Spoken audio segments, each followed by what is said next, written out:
This might be the fastest turnaround that I've ever done for an unholy rant. I just couldn't help, after seeing this God-forsaken film, to do yet another video where I could get more into the spoilers, more into the nitty-gritty when it comes to how much dog shit Madam Web truly is.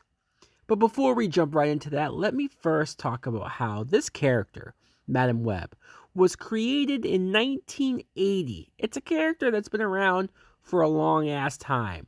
She was created by Denny O'Neil and John Romita Jr. And so these are solid writers. These are people who know what they're doing.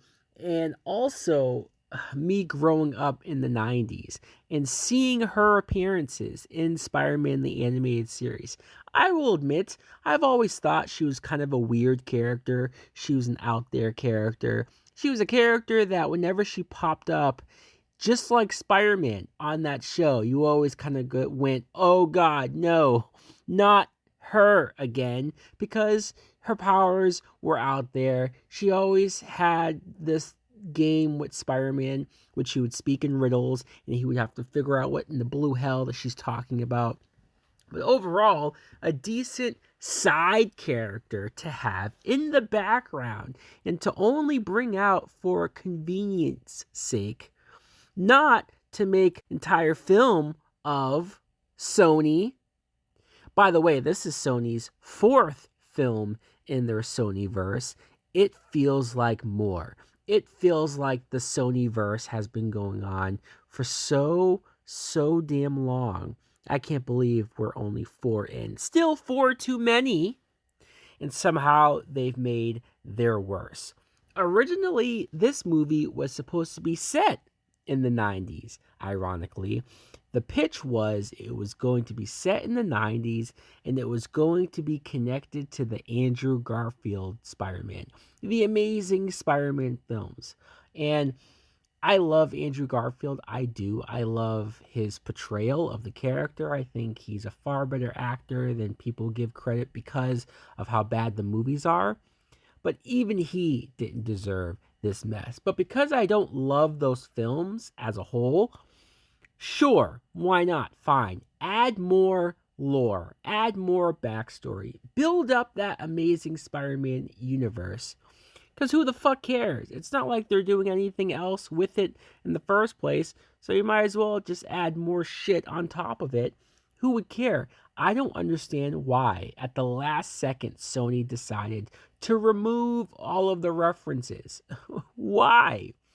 It's not like it would have made the movie better, but at least if there was a direct, more clear connection to a Spider-Man that we know already, maybe some people would connect to that. Maybe some people would be more forgiving to that fact. But no, they got cold feet.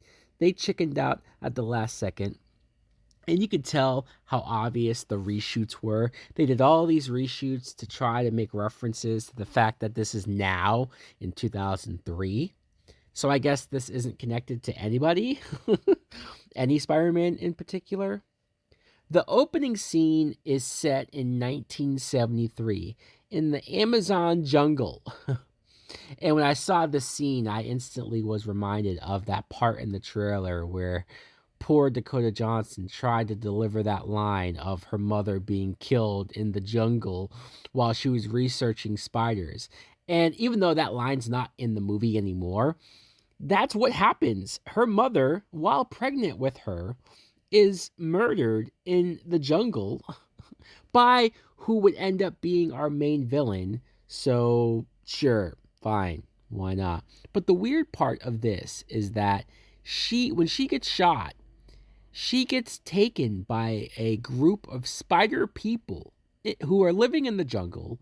They have spider abilities. The horrible CGI of them jumping from tree to tree to get her to their cave or their lair, wherever this is. And they have this lake. I don't know if they were trying to bring her back to life or just keep her alive long enough to save the baby. They are able to save the baby. Mother dies anyways. we jump ahead to 2003, and that's where we meet Dakota Johnson as Cassandra Web. And I know some people are shitting on Dakota Johnson and her performance in this film. I know that she might not have the greatest reputation in past films or in the 50 Shades of Grey movies of being the greatest actress in the world, but I do not fault her here. I do not blame her for just trying to get through this. She does. She tries to get through this. She does the best that she can with the dialogue given to her. This is clearly more of a directing and writing fault. Also, when I heard the story that Dakota Johnson fired her agent once the trailer for this movie came out because she was lied to and told that this was a Marvel movie. Now, I guess they weren't 100% lying because this is Marvel adjacent. This is Sony Marvel. But she thought this was real Marvel. She thought she would one day, someday, get to interact with the Avengers. And when she found out what was really going on with this bullshit, she couldn't believe it. She fired her agent. That's hilarious. And that's also why I don't blame her, because she clearly got suckered into this project. Speaking of that, you see how her character is as far as the sarcastic jokes that are really cringe, just not funny at all. There's even one scene where she tries to climb up a wall to see if she can do it, and she falls, and it's supposed to be, you could tell the way it was shot and the whole delayed after the fact that they thought this would be this huge laugh out loud moment in the theater, and it was crickets in the theater that I was in. She's also kind of mean to people, which makes her unlikable, but I get it. They were trying to go for the fact that because she didn't know her mother and because she was an orphan, she, I guess, just was a dick to everybody. I don't know. Whatever. Adam Scott being in this film is one of the weirdest things that I'm trying to figure out. Like, did he get tricked too? Did he think that this was real Marvel as well? And him being cast as a young Ben Parker, I don't know who thought, which executive, which producer at Sony thought that the right play and the right move was to have a young Ben Parker as one of the side characters that's friends with Madame Web. Who wanted to see that? Which fan did they think was sitting at home and saying, I'd love to see a movie where we got to see a young Ben Parker? Like, seriously, who are they making these movies for? Where's the audience that they think is going to turn out and say, God damn, I'm so glad this movie exists? And all of the references of, oh, you know, he's dating somebody new, but he won't say her name because I guess they think the audiences are going to play the guessing game of, is it May Parker? Is it Aunt May herself? Maybe originally they shot a version of a young May Parker that is connected to the other movies, and because they took it out, they just had this awkward moment where they never ever say her name. Speaking of that, Emma Roberts, another actress that deserves way better. I mean, why is this the role that why is this the first Marvel thing that I'm seeing Emma Roberts do? She's playing Mary Parker, the mother of Peter Parker, eventual mother, because she's pregnant here, and she's very pregnant to the point where she can give birth at any minute. So there's this awkward, weird scene where they have this party and a bunch of the women are gathered together, and of course Cassandra Web is awkward because she doesn't know how to interact with people, and they're playing this game where they're supposed to write their favorite memory of their mom on a piece of paper, and then they put it into a box and they take it out and read it and try to guess who in the room this memory belongs to. I've never heard of this being a real game or this being a thing that people do. Is this a real game? Is this something that women do? And how are you supposed to be able to guess who the person is just based off of their memory of their mom? It's such a odd and forced and contrived scenario, only to have an awkward scene where Cassandra has to tell everybody that her mother died and she doesn't know her mom because she leaves the paper blank. Who would do that? Who would write this? And also, you have another game, I guess, that gets played where everybody in the room has to guess the name of her future son. And again, it's just another awkward scene where you're waiting for somebody to say Peter and her to say, yes, it's Peter Parker. But no, it's just a tease. They never get to it. The scene is interrupted by, you guessed it, some visions. Because throughout this movie, Madam Web or Cassandra Web, she's having these visions of the future. And she doesn't quite know what's going on. She can't make heads or tails about it. And it's purposely, I guess, shot like an early 2000s film. It reminded me of the Final Destination movies with how when you get the vision and the camera zooms in and zooms out and is shot in almost a glassy type way. I think that's what they were going for. But because it's 2024, this style is not welcomed. This style is not wanted, not needed, and it just makes everything kind of look cheap and like shit. So this vision in particular, you have Mike Epps, who I guess is a paramedic partner with Cassandra and Ben. She has visions of Mike Epps getting hit by a car. And it's like, what? And we go back and forth until he does just end up getting hit by a car and he dies. Mike Epps, who only had like 3 scenes, if that, in this movie, and they kill him off. I mean, I'm not saying Mike Epps should have been a main character, but it's odd to me. It's weird to cast him, somebody that like people would recognize, and have him in there for a couple scenes and then just kill him unceremoniously, because it's not like it really amounts to anything. Let's get to this goddamn villain, Ezekiel Sims. I'm not saying that this is somebody that I've been the biggest fan of this character, that I've been longing and waiting to see a Spider-Man related movie that had Ezekiel Sims in it. But it's odd that they chose to use him as the villain here. And especially when I say use him, they use him in name only. He's nothing like his character from the comic books, doesn't have the same backstory at all or the same connection to Spider-Man. And I'm not saying they had to do the same exact thing from the comics.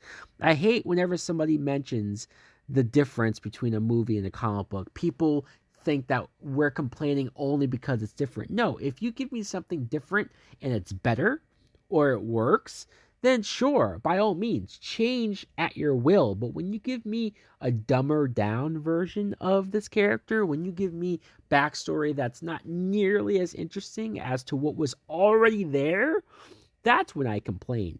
That's when I get frustrated. That's when I get mad. And that's something that Sony especially does a lot. And this is something that a lot of these superhero movies used to do back in the day, in the 80s and 90s and early 2000s. They would change weird things, change names, change origins, but do it just because. And this doesn't make sense to me, how this character is. I mean, he's in the flashback at the beginning. He's with Cassandra's mother when she's looking for the spider in the Amazon. He kills her because he wants the spider for himself. I don't really know why. I guess he wants the powers, but okay, so he gets the spider. He gets these powers that he wants. And when you see him in the current day of the film, he just has powers and he's rich. They don't tell you how he's rich. He probably got rich off of doing bad shit with his powers, but it's just, he's not an interesting character at all. There's not anything else going on with him. And there's this awkward ass scene where he picks up this woman from an opera and he sleeps with her. And then he has these visions at night of the 3 spider women killing him. And when I say killing him, I mean, I'm sure there's a logical explanation. Well, why would I think that? But an explanation for why these supposed superheroes in the future would kill this guy. I mean, they throw him out a window and they don't look like it's an accident, or they don't look upset about it at all. They look like they're like, good. Like they're like the Punisher. They wanted to kill him. So he wakes up and he says he has these dreams and visions every night that they're going to kill him. And he needs to find them first and kill them first. It's this weird, awkward scene. I'm trying to figure out if this actor, I see Tahar Rahim. I see that he's a French actor. I don't know if he has a heavy, thick accent or if a lot of his dialogue had to change because of the reshoots. Because almost every scene that he has, he's being redubbed. Like his lips aren't matching the words that we're hearing on screen. And it's distracting.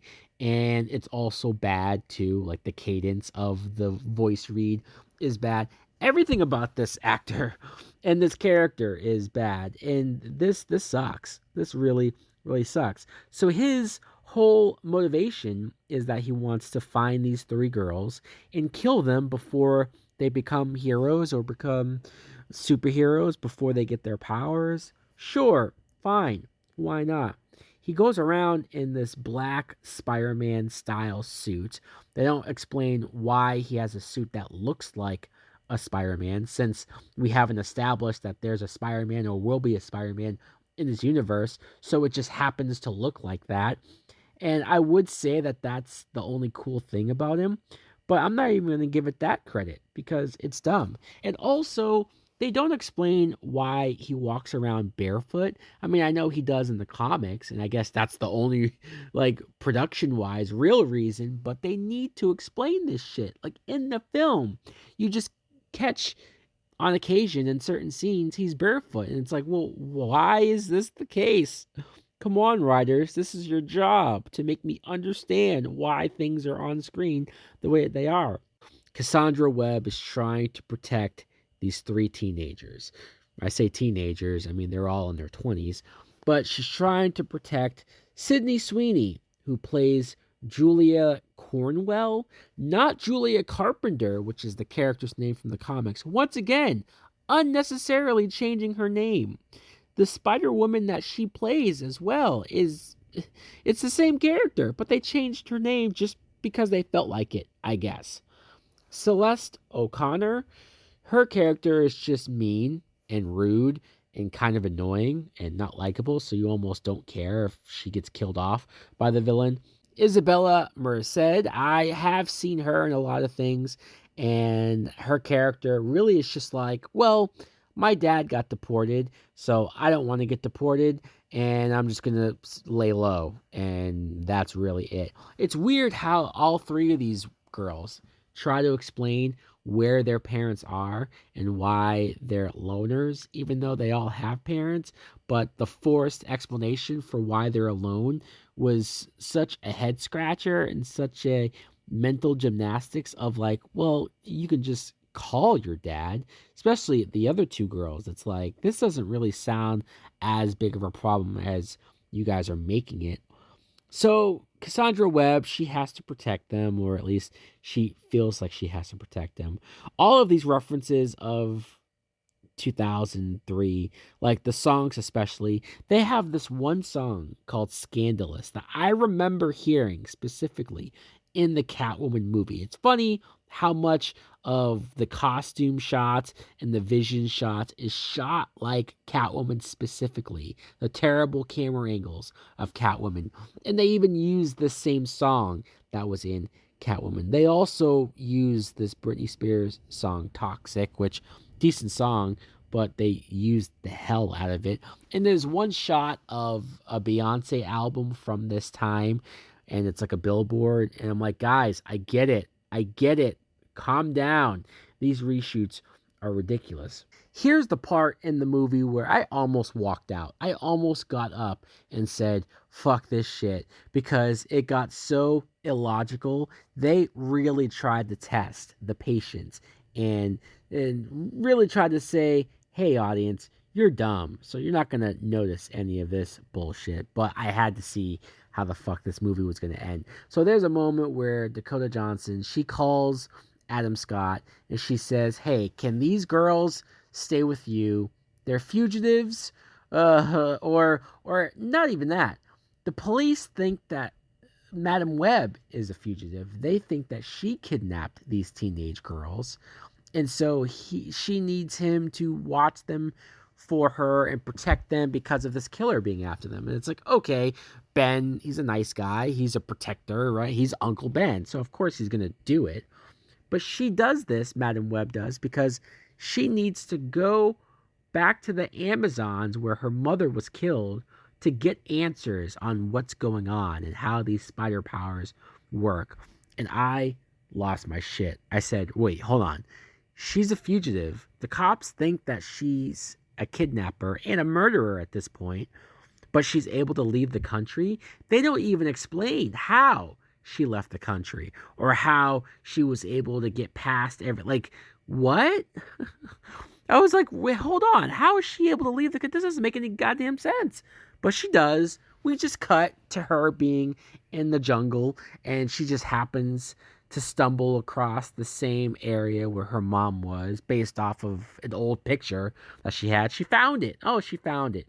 So, of course, she's able to come back into the country, come back into the States within such a short window of time.